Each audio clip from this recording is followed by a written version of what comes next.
ഓം സ്കന്ദായ നമ. സജ്ജനങ്ങളെ, കോഴിക്കോട് നഗരത്തിന് ഒരു പൊൻതൂവലായി കേരളത്തിലെ ഏറ്റവും വലിയ ക്ഷേത്ര ശ്രീകോവിൽ പൊന്നങ്കോട് കുന്നിൽ സുബ്രഹ്മണ്യ സ്വാമി പ്രതിഷ്ഠയ്ക്കായി ഒരുങ്ങിക്കഴിഞ്ഞു.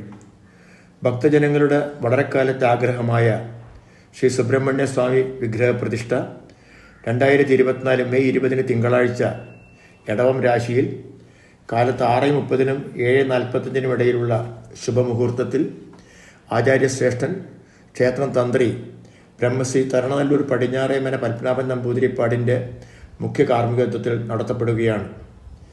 സൈബർ പാർക്കിനടുത്തായി പൊന്നങ്കോട് കുന്നിലെ ശാന്തസുന്ദരമായ പ്രദേശത്ത് തലയുയർത്തി നിൽക്കുന്ന പുതിയ ശ്രീകോവിൽ അതിൻ്റെ വലിപ്പം കൊണ്ടും മനോഹാരിത കൊണ്ടും ശില്പചാതുരി കൊണ്ടും ഇതിനകം തന്നെ ജനസഹസ്രങ്ങളെ ഈ പുണ്യഭൂമിയിലേക്ക് ആകർഷിച്ചു കഴിഞ്ഞു. കേരളത്തിലെ ഏറ്റവും വലിയ ക്ഷേത്ര ശ്രീകോവിൽ